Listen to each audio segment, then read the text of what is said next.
Degeneradas. Por fin hablamos nosotras. Un gran saludo para todas las personas que nos escuchan. Aquí empieza Degeneradas, el podcast de las mujeres del tiempo, donde hacemos debates con enfoque de género y donde por fin hablamos nosotras. Quiero decirles, antes de empezar el programa, que nuestro episodio pasado, que fue todo lo que aprendimos de Shakira a propósito del concierto, pues ha sido uno de los más escuchados en la historia de nuestro programa. Todavía no está al nivel del que hicimos con temas transgénero, pero se le acerca bastante. Ya tenemos más de 8.400 reproducciones.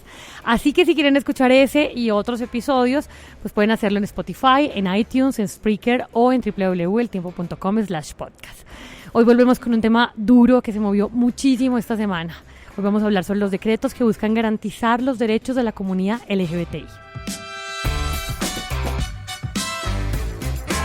Bueno, para hablar de ese tema, pues me acompaña hoy por primera vez Julia Alegre, redactora de la sección de Domingo. Por muchos años ha cubierto el tema de educación en varios medios de comunicación. Julia, gracias por estrenarte en Degeneradas. Hola Cindy, mil gracias por tenerme, de verdad. Y también tenemos a Elizabeth Castillo, abogada, experta y consultora en temas de género y derechos sexuales y reproductivos. Es coordinadora del grupo de mamás lesbianas y además autora de varios libros, entre ellos No Somos Etcétera, 20 años del movimiento LGBT en Colombia. Hola, o sea, la propia gracias para hablar de esto. Hola, muchas gracias por la invitación y un gustazo además estar aquí en el podcast, tengo que aprender a decir eso bien, de las Degeneradas, que me encanta el nombre además. Muchas gracias, Elizabeth, de verdad un placer y un honor tenerte con nosotros.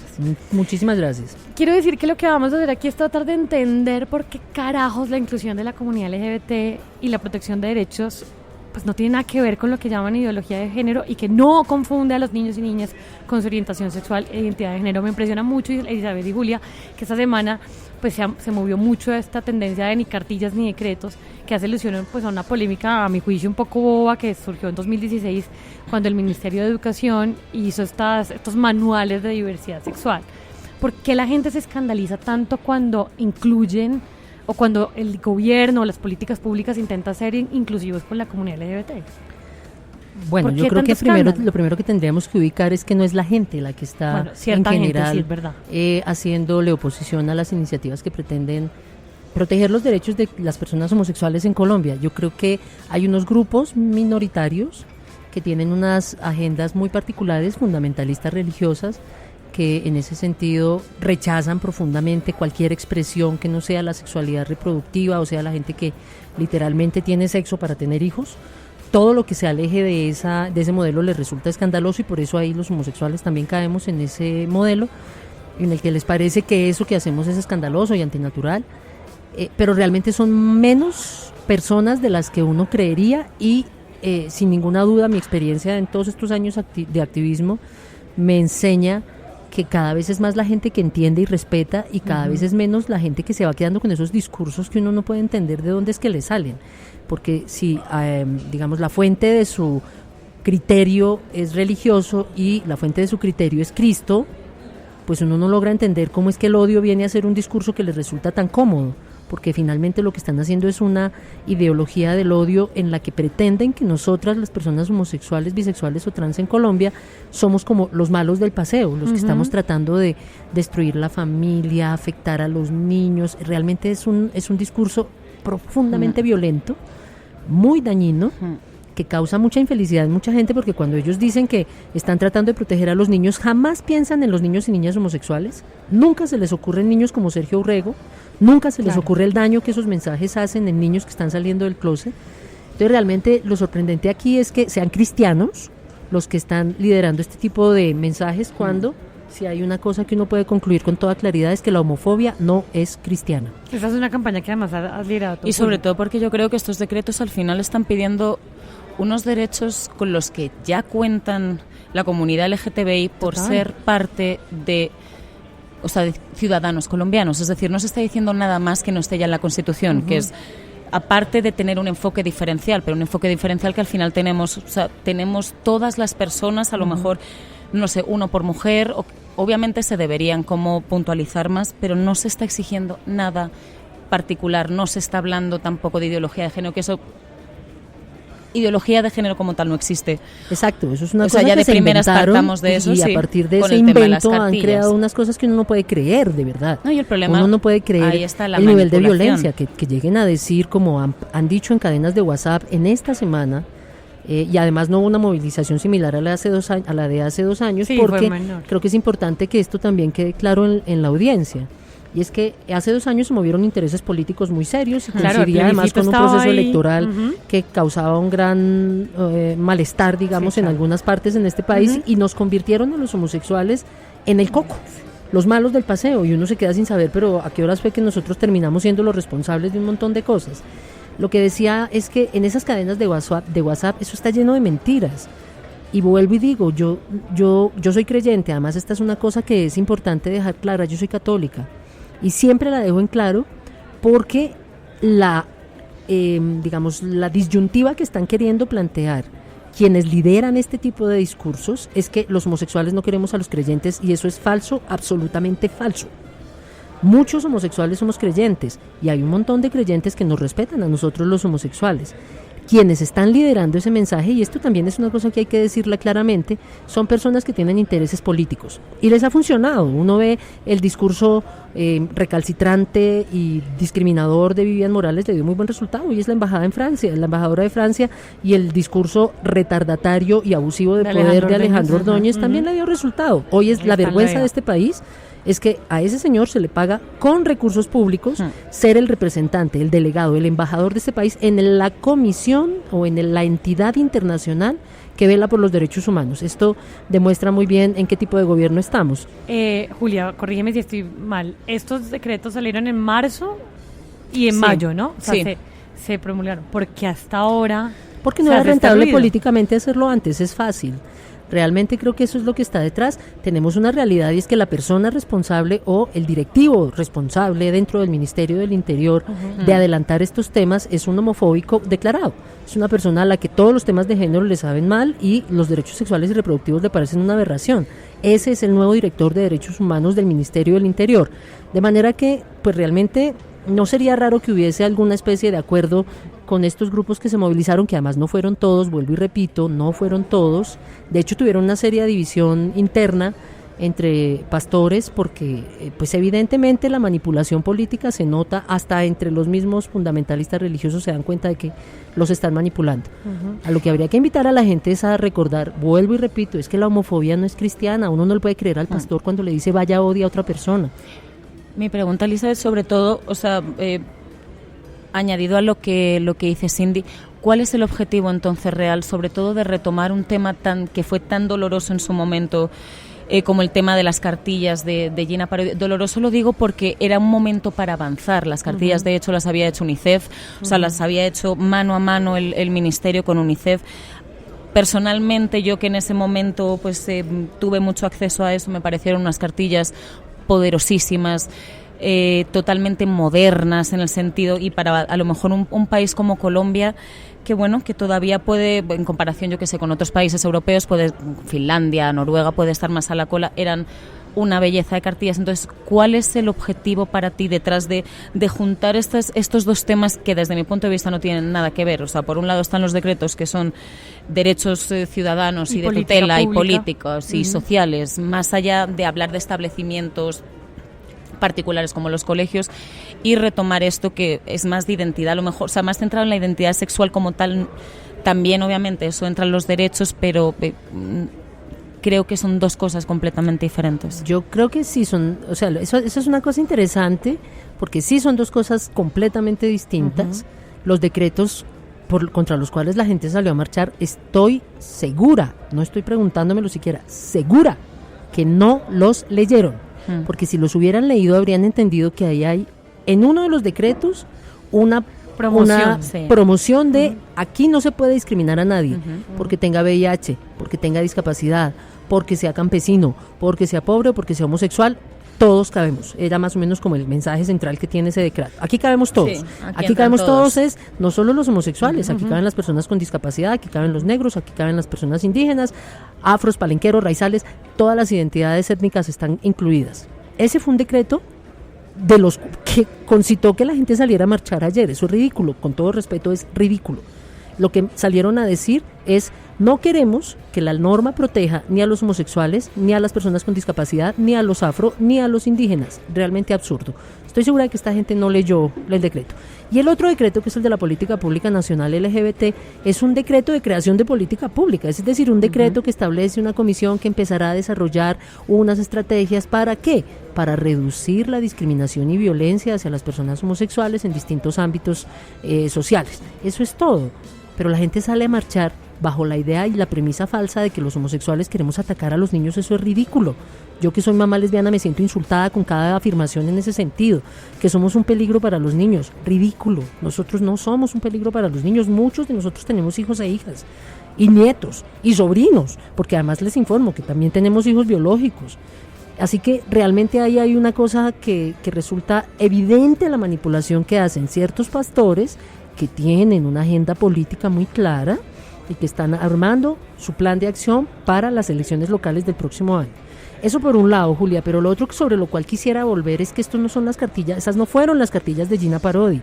A la gente se le olvidó esta historia porque fueron manipulados de tal manera los mensajes que terminaron creyendo que eran las cartillas de Gina Parodi. Estas cartillas, si tuvieran un nombre, serían las cartillas de Sergio Urrego, porque fue la sentencia de la Corte Constitucional que ordena que se recupere la memoria de Sergio Urrego y ordena al colegio: ustedes lo tienen que graduar en grado póstumo, y además tienen que pedirle disculpas un montón de autoridades. En esa sentencia, la Corte Constitucional le dice al Ministerio de Educación: ustedes garantizan, primero, que en todos los manuales de convivencia de los colegios de este país se saca la homosexualidad como causal de mala conducta, y además genera unas condiciones de educación para la sexualidad y el respeto a la diversidad. ¿Para qué? Para que situaciones como la de Sergio Urrego no se volvieran a presentar. Cumpliendo esa orden, ese mandato constitucional, una ministra que accidentalmente también era lesbiana, pero eso fue accidental, hizo la tarea de realizar unas cartillas a través de unas agencias de cooperación, y yo estoy de acuerdo contigo, Julia, eran unas cartillas muy completas, son unas cartillas que además no se remiten al tema de diversidad sexual, para nada. Hablan mucho del respeto a la diferencia y hablan mucho de respetar a las personas independientemente de sus características físicas, de su raza, de si son gordos o altos, o si son hinchas de Millonarios o de Santa Fe. Unas cartillas que le apuestan a una cosa tan distinta fueron convertidas por vía de cadenas falsas de WhatsApp y por vía de mensajes falsos de pastores que estaban haciendo política, convirtieron eso en... Es más, es que uno no puede creer, de verdad, yo no puedo creer que siendo cristianos sean tan mentirosos. Es que eso no son fake news. Fake news es una manera decente de decirle a alguien mentiroso. Sí. No, son mentiras. Y son mentiras porque lo que pusieron a circular fue unas cartillas suecas que tenían unas escenas explícitas de sexualidad entre hombres. Exactamente. Que por supuesto no tenían nada que ver con las cartillas que había mandado a hacer el Ministerio de Educación en respuesta por mandato de la Corte Constitucional en la sentencia de Sergio Urrego, para que no se repitieran casos como los de Sergio Urrego. Eso que es importante dejarlo claro, Julia, porque la gente sigue creyendo que son las cartillas de Gina Parodi. No, yo te si estas cartillas tuvieran un nombre, tendrían que ser las cartillas de Sergio Urrego. Sí, por supuesto, porque fue mandato, o sea, lo que tú dices. Yo sí me leí los decretos antes de entrar a la entrevista. Muy bien, estoy segura de que sí, Cindy.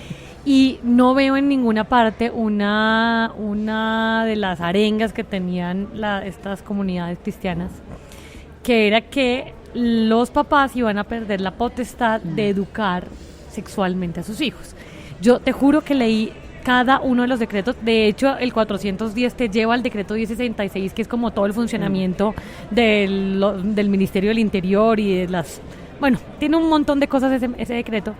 Ninguno dice, en ninguna parte, cómo dictar, o sea, o cómo la política pública va a incidir en el tema de educación. Nunca. Que de pronto uno en las cartillas podría decir, bueno, claro, esto lo van a dar en clase, que igual me parece bien que la gente tenga educación sexual. Yo creo que tengo 31 años y mis papás nunca dijeron nada de educación sexual, ni en mi colegio. Quieren bajar las tasas de embarazo en menores de 25 años, pero no quieren que reciban educación sexual. Eso es ridículo. Entonces, ¿por qué están tan preocupados por una educación sexual que, a mi juicio, muchas familias no tienen? O sea, no es cierto que el papá y la mamá le hablen o no de sexo. No es verdad. No es verdad. Primero, no es cierto que los papás le hablen a uno de sexo, por desgracia. La verdad es que los papás, bueno, yo con mi hijo hablo bastante del tema. Claro que mi hijo ya tiene 28 años, digamos, tenemos una comunicación distinta. Yo creo que ser papá y mamá se aprende, y en ese aprender uno tiene que aprender que hay temas de los que tiene que hablar, de los que uno no sabía, o que uno no sabe cómo contar. Eso por un lado. Por el otro lado, los decretos en ninguna parte dicen eso, pero aquí vuelvo a hacer un llamado de atención sobre una realidad, y es que en Colombia el pretexto fue la ministra es lesbiana, pero esa misma movilización, con esos mismos discursos, esos mismos mensajes, las mismas piezas gráficas, se hizo en México, se hizo en Perú, se hizo en Ecuador. Es decir, aquí hay una corriente mundial que está atentando sistemáticamente contra los derechos sexuales y reproductivos, y lo están haciendo en nombre de la religión. Y yo en eso quiero ser muy clara. Todas las personas que somos creyentes, los que no, con mayor razón, pero los que somos creyentes deberíamos trabajar por la defensa del Estado laico. Que nadie pretenda nunca imponer un solo discurso moral o religioso como el que manda en el país. Así funcionó este país hasta 1990 y era gravísimo para las iglesias minoritarias. Tienes razón, Cindy, en que en ninguna parte de esos 2 decretos dice absolutamente nada parecido a eso, pero ese es el discurso nocivo con el que se han posicionado, que viene a ser, además, vuelvo y repito, profundamente dañino, porque ese tipo de discursos aumentan la violencia. De hecho, lo único que se dice, así como específico de niños y niñas y adolescentes, es diseñarme un mecanismo para garantizar una vida libre de violencia. O sea, y que eso al final se tiene ya de por sí, se tiene que tener los colegios. Tenemos una convención de los derechos de los lo deben tener, niños, sean niños LGTBI o no. Es decir, tú no puedes ser un niño, ir al colegio y pegarle a otro. No puedes. O en las casas o en los hogares. Entonces realmente no se está pidiendo nada que ya no esté. Correcto. Exacto. Eso decía alguien en una entrevista, que era como, ¿por qué proteger a la población LGBT? Y creo que era Angélica Lozano la que respondía y decía, pues porque sin duda, por ejemplo, hay casos de homicidios solamente dirigidos por el género, porque en el tema del conflicto armado claramente hay gente que también, digamos, tuvo torturas, asesinatos, violaciones, simplemente o por ser mujer o por ser LGBT. Hay otras cosas que dice el decreto que yo sinceramente me parecen que son obvias. No sé, identificar las afectaciones diferenciales por conflicto armado, que tengan acceso a la producción cultural, que tengan acceso a educación y salud y a la restitución de sus derechos, que tengan un enfoque diferencial en la atención de servicios públicos, mecanismos para una vida libre de violencias a niños y niñas, que era lo que decía Julia. ¿Qué es lo malo de todo esto? Esa es la pregunta. Y la segunda pregunta es, ¿sí se ha cumplido esto del papel? ¿O estamos peleando por un papel que no se ha cumplido nada? Bueno, a la primera pregunta te respondo, pues claro que hay unas políticas que se deben desarrollar para grupos históricamente discriminados, y la discriminación de los homosexuales no nos la inventamos. Le cuento a la audiencia, el año pasado, en el 2017, de los que se pudo comprobar la causa o la relación, 109 personas, repito el número, 109 personas fueron asesinadas por razón de su orientación sexual o su identidad de género. 109. Esos son casi 1 cada 3 días, un poquito menos. Eso es una barbaridad. Es el mismo número de feminicidios en este país. La expectativa de vida, de hecho, de un trans es como 35 años, ¿no? La expectativa de vida de una mujer trans es 35 años. Imagínate. Y entonces la gente que marchó está en contra de que se proteja la vida de las personas trans, está en contra de que se establezcan medidas para que deje de haber asesinatos hacia lesbianas, gays, bisexuales y trans. ¿De verdad por eso fue que salieron a marchar? Y a la segunda pregunta. Y la segunda pregunta es... Que era... Se me fue. Elizabeth, era... Estamos peleando, si entre comillas... Que si esos decretos... ¿Por un papel que se está cumpliendo? No. O sea, eso está en mayo. Tenía 3 meses como para empezar la implementación. ¿Sí? Yo soy abogada y tengo que decirlo siempre de esta manera. La norma sola no basta. El decreto solo no sirve. Pero ¿cómo sirve tener un decreto? Antes no teníamos. Entonces, en este momento tenemos ya este marco normativo definido, que efectivamente, como ustedes mismas lo han señalado, habla de cosas que la verdad parecen obviedades, pero es que las obviedades hay que ponerlas cuando los grupos discriminados tienen estas cargas históricas de rechazo y de exclusión. Entonces hay que poner la obviedad. No, tal vez no es buena idea. No, está bien, no esclavicemos a los afro. Es una obviedad, pero hay que ponerla en la ley. Está en la Constitución Política, de hecho.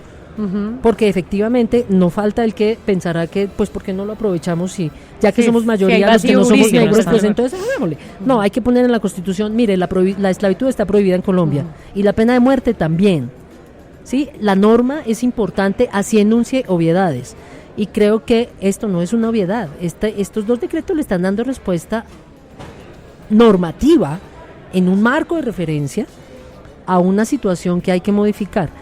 Que si eso se está cumpliendo, no, vuelvo y repito, es que además acaba de quedar en manos del director de Derechos Humanos del Ministerio del Interior, que no le cree a estos temas, pero es que no solo no le cree, porque podría no creerle y no tener voluntad política, es un enemigo declarado de cualquier expresión de derechos sexuales y reproductivos, viene de la unidad normativa de Vivian Morales, era ficha de Alejandro, ¿cómo se llama ese señor espantoso? Ordóñez, gracias, era ficha de Alejandro Ordóñez, entonces, pues realmente la posibilidad de que este decreto funcione, vamos a ver qué tan serio es el compromiso de este gobierno que...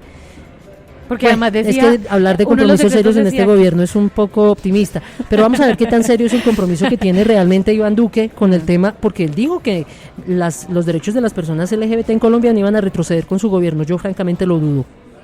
Porque además el decreto dice que se va a hacer como algo simbólico y es como el sello a los establecimientos que promuevan el tema de la comunidad LGBTI, no solamente de la inclusión en no sé, si este es un bar además, que los dejen entrar. Pero no solo LGBTI, lo más obvio, como sino discapacidad, indígenas, pobres, es que hay una cosa tan absurda. Laboral, claro. O sea, que tengan una... Y además, sobre todo, que es empresa privada, es decir, o sea, al final es que también, o sea, no es una cuestión, o sea, lo que están pidiendo con esa parte, ese primer decreto, es que tú en tu establecimiento, yo como empresa privada, pongo una placa que pongo, aquí entramos todos.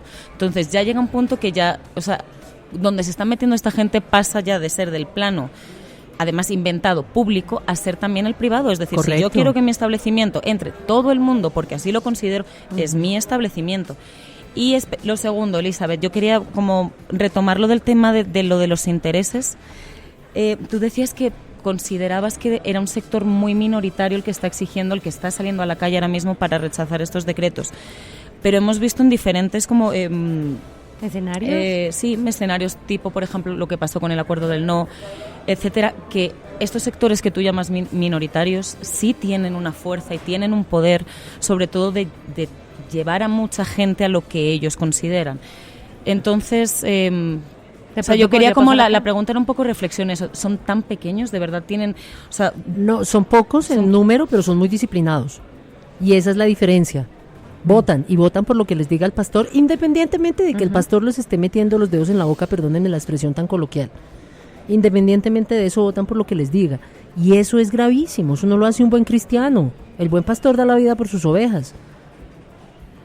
Pero no le pide a las ovejas que se sacrifiquen por... el buen pastor, es que es una cosa absurda lo que pasa ahí. Yo creo que ahí hay una reiteración, digamos, que tendría que volver a hacer, y es esta manipulación que hacen ciertos personajes que además tienen una gran incidencia, porque eso hay que reconocerlo, a un pastor en este país o a un sacerdote en este país o en una cultura como la nuestra latinoamericana, pues es una figura de autoridad. Si esa figura de autoridad le dice a usted, mire, hay una gente que está tratando de acabar con la familia, destruir la inocencia de los niños y además son peligrosísimos, pues seguramente un montón de personas sin mayor reflexión van a decir, bueno, vámonos a la calle a ver, porque es que hay que defender a los niños, y uno nunca sabe defenderlos de qué, porque los que los agreden sistemáticamente y los indicadores de violencia sexual contra los menores en este país los cometen heterosexuales, no nosotros los homosexuales, pero las grandes movilizaciones se hacen por eso. Ahora, no puedo dejar de señalar esto porque es que además, como católica, estoy muy ofendida. ¿Cómo es posible que salgan a marchar por 2 decretos que lo único que están diciendo es que hay que proteger el derecho a la vida, la integridad, el respeto a las víctimas, garantizar condiciones de salud adecuadas, etcétera, etcétera? Salen a marchar por esto y no salen a marchar por los reiterados e infames casos de pederastia en la Iglesia Católica. Acabamos de saber en un colegio en Bogotá, el San Viator, un muchacho se suicida y denuncia que ha sido abusado sistemáticamente durante varios años. El rector del colegio se va. Eso significa que sí era responsable. Y lo dejan todo como si no hubiera pasado nada, y en cambio se salen a marchar por un par de decretos que lo único que están haciendo es garantizarle la vida, ojo, la vida, para que no tengamos otra cifra similar o más grande en el año 2018. 109 personas fueron asesinadas en el 2017 por razón de su orientación sexual o su identidad de género. 109.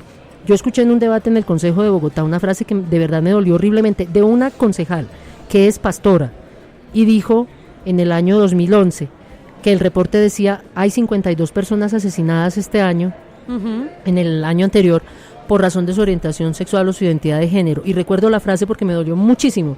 Dijo, no se las vengan a dar de víctimas porque tienen 52 muertos. como si la cifra fuera menor. Sí, no, como si uno más o menos justifica 52, no estoy tan segura, 125 puede ser. Eso es ridículo. Eso que lo diga una persona cristiana resulta claramente contradictorio y habla muy mal del ser que está hablando. Muy mal. ¿Por qué se debería, o sea, quisiera que le enseñaras, si se puede, el término a la audiencia? ¿Por qué es tan importante que la población LGBT, como todos los demás, porque además aquí hay política pública para todas las personas, que no se cumpla es otra cosa, como dices tú, pero hay política pública para todos? No, pero hay muchas que sí se cumplen. ¿Por qué es importante tener una política pública para esta comunidad LGBT, que además tardó 8 años y medio en tenerla? Sí. ¿Por qué es tan importante tener una política pública? En general, las políticas públicas ayudan mucho a aterrizar la manera en la que se trabaja con los grupos de población. Eso es lo que hace una política pública, poner el foco en un grupo de población específico. Una política pública para las mujeres en Bogotá, ¿qué hizo? Poner el foco en las mujeres. En las mujeres. ¿Por qué? Pues porque las mujeres son las que reportan los mayores índices de violencia, etcétera, etcétera. Entonces se pone el foco. La política pública lo que hace es venir a darle respuesta a un problema muy serio de un grupo poblacional determinado. Vuelvo y repito, hay unas reiteradas denuncias de violencias de toda índole, violencia policial hacia la población LGBT, violencia sexual y violencia física, incluyendo esos asesinatos que, vuelvo y repito, esos son los que se logra comprobar la conexión, pero ahí no están los suicidios. ¿Cuánta gente se ha suicidado porque no resiste ya la exclusión y la violencia de los discursos como esos que estaban emitiendo esta semana quienes salieron a marchar? Es importante tener una política pública porque aterriza, concreta la posibilidad de trabajar con un grupo poblacional históricamente discriminado. Eso pasa además con todos los grupos de población, todos. Personas con discapacidad, afros, indígenas, gitanos, porque en Bogotá hay gitanos, en Colombia tenemos población gitana, etcétera, etcétera, digamos, el pueblo romo gitano. Sí, tenemos políticas públicas para muchos grupos de población, pero eso tiene sentido porque viene a concentrar el foco de atención y superar una brecha de desigualdad. Hay un grupo históricamente discriminado, entonces desarrollamos una política pública para sacar a ese grupo del desnivel en el que se encuentra. Se ha hecho política pública un poco para que la gente lo entienda, incluso con los habitantes que fueron desalojados del Bronx. Claro, hay políticas públicas de habitabilidad en calle, de adulto mayor. Hay políticas públicas de infancia y adolescencia. Que tengan más derechos, los LGBT. Eso es una cosa que es importante dejar claro. Es que los homosexuales nunca hemos querido más derechos que el resto. Queremos tener los mismos. Iguales, eso sí, claro. No vamos a descansar. Y no descansamos, de hecho, hasta que no sean igualitos al resto. Pero no queremos nada distinto a lo que tiene el resto. Eso es lo único que estamos pidiendo. Julia, ¿tienes esto? No, yo como volver un poco al tema como de la educación sexual que ha sacado Cindy, que me parece un punto también muy importante que obviamente estos decretos no tocan, pero ¿cuál es la importancia que veis pues desde la comunidad LGTBI que los niños puedan tener acceso a lo mejor a determinadas nociones de derechos igualitarios, de educación sexual y de derechos igualitarios? A ver, una cosa que hay que aclararle a la audiencia muy clarito es que la educación sexual no es educación en diversidad sexual. La educación sexual es educación para la sexualidad y la ciudadanía, que es un concepto mucho más amplio. Y en educación para la sexualidad y para la educación sexual y ciudadanía, ahí hay varios componentes. Uno es la autonomía y la toma de decisiones, y eso se trabaja en temas, cuando uno está trabajando seriamente educación sexual, le dedica un montón de tiempo a toma de decisiones. Cuando vayas a tomar una decisión, tú debes ser responsable y entender que esa decisión puede representar una responsabilidad por el resto de tu vida. Entonces hay que tomar decisiones responsables. Ese es un concepto que se trabaja muy fuerte con educación sexual, la toma de decisiones. Otro tema que se trabaja muy fuerte con educación sexual es la autonomía. Tenemos unos índices de abuso sexual que son una vergüenza porque nadie le ha dicho a los niños y a las niñas: no tiene por qué tocarte ninguna persona si tú no quieres ser tocado, y si te sentiste incómodo debes buscar ayuda inmediatamente con alguien de confianza. Eso no se lo decimos a los niños y a las niñas, y por eso tenemos esos reportes de abuso sexual tan descarados que hay en este país, que, repito, los cometen en su gran mayoría, más del 95% o más de los casos, personas heterosexuales, no nosotros los homosexuales. Entonces ese es otro concepto que se refuerza mucho, la autonomía, el respeto sobre el cuerpo. el autocuidado. Esos son conceptos que hacen parte de una buena cátedra de educación sexual. Y adicionalmente se habla ya de temas de métodos anticonceptivos y demás, porque es que esa es una información que tienen que tener los chinos. Si usted no le da educación sexual a su hijo, quien lo va a educar es un canal pornográfico. Y eso es el resultado de esa falta de educación sexual la vemos en los índices hombres, de embarazo. ¿no? Porque las mujeres por supuesto, se supone que no las mujeres tocamos, se supone que no hacemos absolutamente nada. Exacto. Esa falta de educación sexual impacta directamente en el embarazo no deseado, impacta directamente en el embarazo en adolescentes, impacta directamente en infecciones de transmisión sexual. ¿Por qué? Porque los pelados no se saben cuidar. Del sexo, o sea, además, en eso tan básico. Es un absurdo pensar que no les doy clase de educación sexual, ergo nunca en la vida van a tener información al respecto. Eso es absurdo. Es de verdad un absurdo en un país en el que la media de inicio de la primera relación sexual está alrededor de los 13 años para los hombres y 12 para las mujeres. Elizabeth, ya para terminar me gustaría que respondieras la pregunta que me hizo alguien cuando estaba consultando esto. Es, ¿cómo le decimos a la gente que está afuera, a esa poca gente que dices tú que hay afuera, que en realidad estos decretos de inclusión LGBT no es ideología de género? No existe eso. ¿Cómo se lo quitamos de la cabeza? ¿Cómo logramos ese granito de arena, al menos con las personas y ya que nos van a escuchar? Llamarlo de otra manera, y empezar que a quitarnos lo de ideología de género. Es que yo nunca digo ideología de género, entre otras cosas, porque yo, que llevo 18 años trabajando el tema, que he sido consultora en género y derechos sexuales, yo esa vaina no sé qué es. Y es más, una buena pregunta que pueden hacer quienes enfrenten esas discusiones, pídanle a la persona con la que estén hablando que defina qué es eso, que se los diga. Dígame qué es ideología de género. Les aseguro que en 2 frases está saliendo la discriminación y el prejuicio. En 2 frases, no necesitan más. 2 frases y por algún lado sale la expresión, es que los homosexuales son peligrosísimos para los niños. Y uno se queda sin saber, pero peligrosos ¿por qué? Vuelvo y repito, yo hace 15 años coordino un grupo de mamás lesbianas. 15. He conocido hijos y hijas de todos los tamaños y de todas las profesiones y de mamás, y ya conozco nietos y abuelas lesbianas y etcétera, mamás que han sido por decisión, mamás biológicas o por adopción o por inseminación artificial. Conozco un montón de hombres que están criando a sus hijos amorosísimamente en pareja o solos. ¿Cuál es el peligro que representamos los homosexuales? Piénsenlo. Yo lo que le diría a la gente es, primero defíname qué es eso de ideología de género, sin decir mentiras, sin decir que es que los homosexuales queremos acabar con la niñez o destruir a la familia. Por favor, yo estoy hablando en mi calidad de homosexual, aquí les estoy diciendo, no nos interesa destruir ninguna familia, al contrario, a nosotros nos interesa proteger la familia, empezando por la nuestra, que quede clarito, porque nuestras familias también merecen respeto, y nosotros también decimos, ojo, con mis hijos no se metan tampoco. Ojo, claro. Y nuestros papás y nuestras mamás están diciendo, ojo, con mis hijos no se metan, claro, porque sea homosexual no me lo van a tratar peor. Y creo que hay que empezar a llevar a la gente a pensarse si de verdad ese tipo de discursos que manejan, primero si tienen algún fundamento, de verdad pídanle a la gente que defina qué es esa vaina espantosa que se inventaron, y verán que no son capaces de definirlo porque esa vaina no existe. Y en segundo lugar, piénsense, de verdad, con la mano en el corazón, ¿ustedes de qué lado creen que estaría Jesucristo?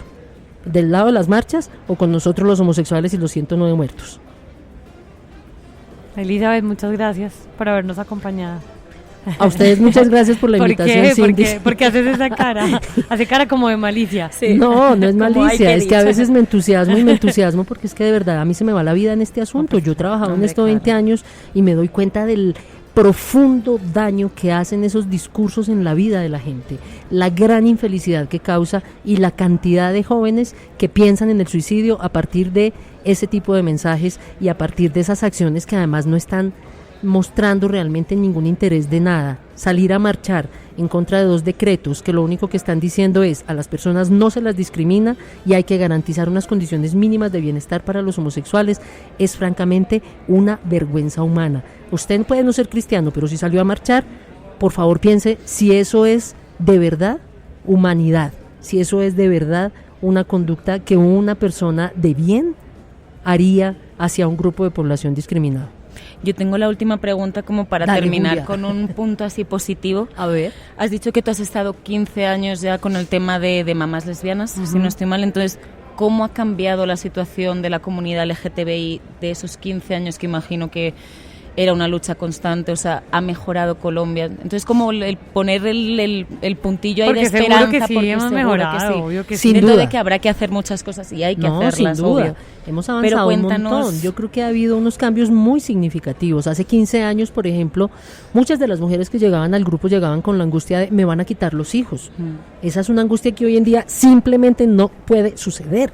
Puede que la mujer la tenga porque no tiene el conocimiento, claro, pero no existe ninguna norma que justifique que a uno le pueden afectar la parentalidad, sea papá o mamá, por ser homosexual. Ninguna norma. Al contrario, hay un montón de normas que dicen usted no puede suponer de ninguna manera.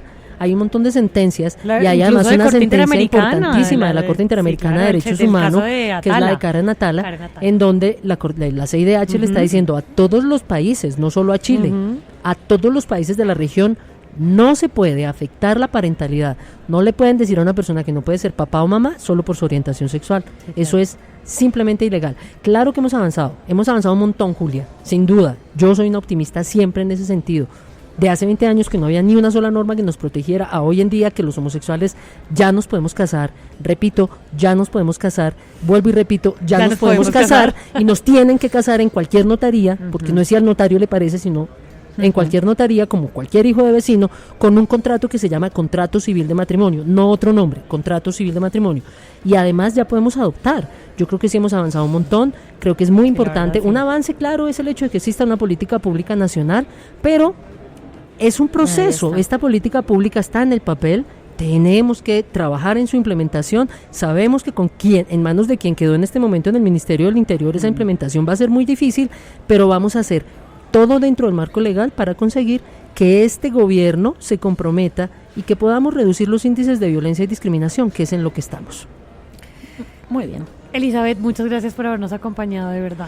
A ustedes, Cindy, mil gracias. Y Julia, muchas gracias por la invitación y un saludo a la audiencia de Degeneradas. Un placerazo estar aquí. Gracias a ti. Gracias. Bueno, pues antes de irnos, vamos a ir con nuestro personaje de la semana. Julia, ¿quién es nuestro personaje de la semana? Bueno, Cindy, nuestro personaje de la semana es Alexandria Ocasio-Cortez, que es la congresista más joven en la historia de Estados Unidos. Ella fue una de las sorpresas que dejaron estas elecciones legislativas en Estados Unidos, y además de ser la más joven es demócrata, latina, activista y promueve un discurso de izquierdas y pro-inmigración. O sea, todo. Con lo cual, en esta época de Trump que es contra todo, es tremendo que una mujer haya llegado. Además, estas elecciones dejaron otras cosas muy chéveres. Estaba Deb Haaland, que se convirtió en la primera mujer indígena o nativa americana en llegar al Congreso de Estados Unidos. También estaba Sharice Davids, que también es primera mujer indígena. Jared Polis, primer gobernador abiertamente gay en ser elegido. 2 musulmanas. Jessica Ramos, que es de padres colombianos, la primera de origen colombiano también en llegar al Senado de Nueva York. Y Verónica Orozco, que ahora será la primera mujer hispana en representar a Texas en el Congreso. O sea, que ahí vamos, esa ola feminista va creciendo se mueve. Sí. Claro. Y además en los tiempos que corren, que parece que todo dice lo contrario, ahí estamos. Bueno, esto Julia, es un movimiento pendular, pero no nos van a vencer. No. A la edad media no volvemos. Pero además pienso que cuando salen personajes como Trump, como que la ola se vuelve más fuerte. Claro, es una desgracia, pero realmente a partir de la reacción muchas veces se potencian los movimientos civiles. Sí, es verdad. Bueno, Julia, muchas gracias por venir. A ti, ojalá de que verdad, por tenerme, y un placer, Elizabeth, también hablar contigo. Y espero estar aquí en otro próximo capítulo. Bueno, muchas gracias a ustedes por escucharnos. Recuerden que pueden escucharnos también o descargar el programa en Spotify, en iTunes o en Spreaker o en www.eltiempo.com/podcast. Nos escuchamos en un nuevo episodio.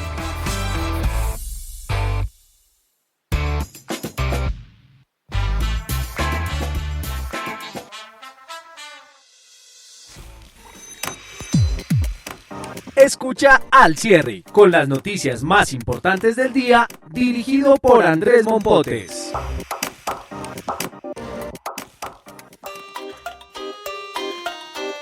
Escucha también ¿Qué podría salir mal?, un podcast en el que hablamos de tus problemas de la vida cotidiana.